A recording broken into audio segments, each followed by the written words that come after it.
যেসব কথায় কাজে আমাদের ইহকাল পরকালের ক্ষতি রয়েছে সেগুলো থেকে রব্বুল আলামিন নিষেধ করেছেন। সালাতু ওয়া সালাম নাযিল করেন মুহাম্মদ রাসূলুল্লাহ সাল্লাল্লাহু আলাইহি ওয়াসাল্লামের উপর, যিনি দায়িত্বশীলদের, বড়দের, যারা নেতৃস্থানীয়, তাদের আনুগত্যের নির্দেশ দান করেছেন। সেটা বাড়ির নেতৃত্ব হোক, স্বামী, বাপ মা, অথবা কোনো প্রতিষ্ঠানের নেতৃত্ব হোক, অথবা কোনো দেশের নেতৃত্ব হোক। এতে রয়েছে মানুষের জন্য ইহকাল পরকাল কল্যাণ, এতে রয়েছে সার্বিক দিক থেকে শান্তি। আমাদের ধারাবাহিক আলোচনা প্রতি শনিবারে আমরা শুরু করেছি মানহাজ সম্পর্কে আমাদের দর্শ।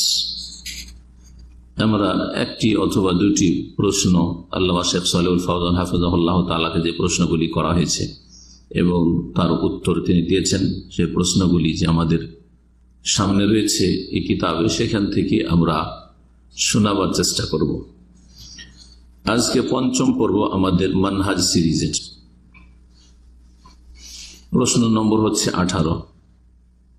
জিজ্ঞেস করছেন, মা হুয়াল মানহাজুস সাহিহ ফিল মুনাসাহা, নসিহত করার ক্ষেত্রে বা উপদেশ দেওয়ার ক্ষেত্রে সঠিক পদ্ধতি বা সঠিক মানহাজ কি? ওয়া খাসাতান মুনাসাহাতুল হুকাম, বিশেষভাবে শাসকদেরকে, নেতাদেরকে নসিহত করার বিষয়টি বা উপদেশ দেওয়ার বিষয়টি। ভালো কাজ হওয়ার প্রয়োজন, ভালো কাজ হচ্ছে না, সুতরাং ভালো কাজের জন্য উপদেশ দেওয়া। মন্দ কথা কাজ হচ্ছে, সেগুলি থেকে বিরত থাকা উচিত, কিন্তু সেগুলি থেকে বিরত হচ্ছে না, সেগুলি সম্পর্কে সতর্ক করা উচিত অথবা উপদেশ দেওয়া উচিত যাতে এগুলি না হয়। এ হচ্ছে নসিহা, উপদেশ দেওয়া। আল আমরু বিল মারুফ ওয়া নাহি আনিল মুনকার, ভালো কাজের নির্দেশ দেওয়া বা উপদেশ দেওয়া। ছোটকে নির্দেশ দেবেন, বড়কে উপদেশ দেবেন, অথবা তাদের কাছে ভালো উত্তম পন্থায় বিষয়টি পেশ করবেন। আর অন্যায় কাজে বাধা দেওয়া, অন্যায় কাজ যাতে না হয়। এর সঠিক পদ্ধতিটা কি?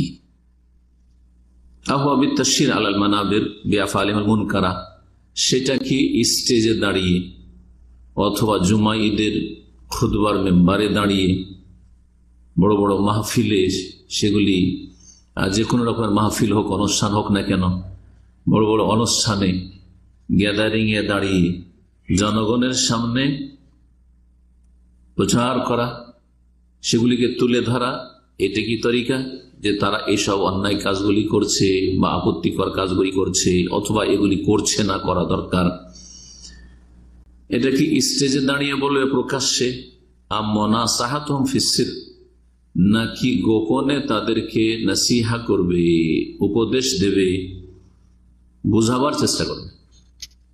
আরজু তাওদীহাল মানহাজিস সহিহ, সঠিক পদ্ধতিটি স্পষ্ট করার আশা রাখছি ফি হাযিহিল মাসআলা, এই বিষয়টিতে বা এই সমস্যায়। এটি আজকালকার বড় একটি সমস্যা। নেতাদের, শাসকদের অন্যায় কাজগুলির প্রতিবাদটা কেমন হওয়া উচিত বা সেগুলির সংশোধনের জন্য পদক্ষেপ কেমন হওয়া উচিত, এই ক্ষেত্রে অধিকাংশ মানুষ সীমা লঙ্ঘন বাড়াবাড়ি করেছে। আর এক দল একেবারে পুরোপুরি নীরব, এমনকি অন্তরের ঘৃণা পর্যন্ত হয়তো নেই, পার্থিব স্বার্থে একাকার হয়ে গেছে মিশে। এই দুটোই পথ হচ্ছে বর্জনীয়। মধ্যম পন্থা হচ্ছে দিনের পন্থা। আহলে সুন্নাত ওয়াল জামাত সব ক্ষেত্রেই মধ্যমপন্থী জামাত। যেমন এই উম্মত হচ্ছে সমস্ত উম্মতগুলির মাঝে মধ্যমপন্থী উম্মাহ। জি, ওয়াকাযালিকা জাআলনাকুম উম্মাতান ওয়াসাতা। জবাব শুনেন শেখ সালেহুল ফাওজান হাফিজাহুল্লাহর পক্ষ থেকে। বলছেন, আল জবাব আল ইসমাতু লাইসা লিআহাদিন ইল্লা রাসূলুল্লাহ সাল্লাল্লাহু আলাইহি ওয়াসাল্লাম, নিষ্পাপ নির্ভুল একমাত্র রাসূলুল্লাহ সাল্লাল্লাহু আলাইহি ওয়াসাল্লাম, কোন মানুষ ভুলের ঊর্ধ্বে নেই। ফাল হুক্কামুল মুসলিমুন বাশার মুখতেউন। সুতরাং যারা মুসলিম শাসক, নেতৃস্থানীয় ব্যক্তি, তারা মানুষ এবং তারা ইখতিউন, ভুল করতে পারে, ভুল করতে পারে। যেমন আমরা জনগণ ভুল করি, আলেম সমাজও ভুল করছে, কারো ভুল কম, কারো ভুল বেশি, কারো ভুল আকীদার ক্ষেত্রে, মানহাজের ক্ষেত্রে, কারো ভুল ইবাদত বন্দেগীর ক্ষেত্রে গাফিলতি, কারো ভুল ফতোয়া দেওয়ার ক্ষেত্রে, কারো ভুল হচ্ছে আখলাক চরিত্রের ক্ষেত্রে। ভুলের ঊর্ধ্বে কেউ নেই, একমাত্র রাসূলুল্লাহ সাল্লাল্লাহু আলাইহি ওয়াসাল্লাম। ওয়ালা শাক্কা আন্না ইনদাহুম আখতা ওয়া লাইসু মাসুমিন। শেখ বলছেন এতে কোনো সন্দেহ নেই যে শাসকদের ভুলভ্রান্তি আছে, তারা মাসুম, নিষ্পাপ, নির্ভুল নয়।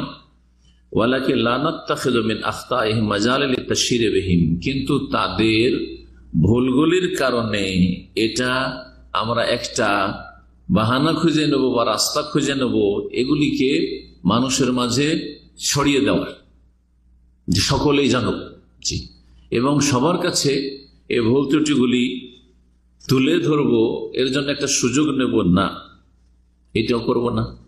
ওয়ানাজ এল ইয়াদ মিন তাআতিহিম, এবং যখন এইরকম হবে তখন ধীরে ধীরে এক সময় তাদের আনুগত্য থেকে হাত টেনে নেবে, যে তোদেরকে মানি না, জি, এটা নিষিদ্ধ। আনুগত্য থেকে হাত টেনে নেওয়া নিষিদ্ধ কোরআনে কারিমে আল্লাহ রাব্বুল আলামিন নিষেধ করেছেন। ওয়া উলিল আমরি মিনকুম, যতক্ষণ পর্যন্ত কোন অন্যায় কাজের আপনাকে নির্দেশ না দিয়েছে, সে অন্যায় কাজটা থেকে হাত টেনে নেবেন। কিন্তু 1টি 2টি 10টি অন্যায়ের কারণে আপনি যে কোনো ক্ষেত্রে হাত টেনে নেবেন আনুগত্য থেকে, মোটেই মানি না, কোনো ক্ষেত্রে মানি না, এটা হচ্ছে খারেজি পন্থা, চরমপন্থীদের তরিকা, জি, সীমা লঙ্ঘনকারীদের তরিকা।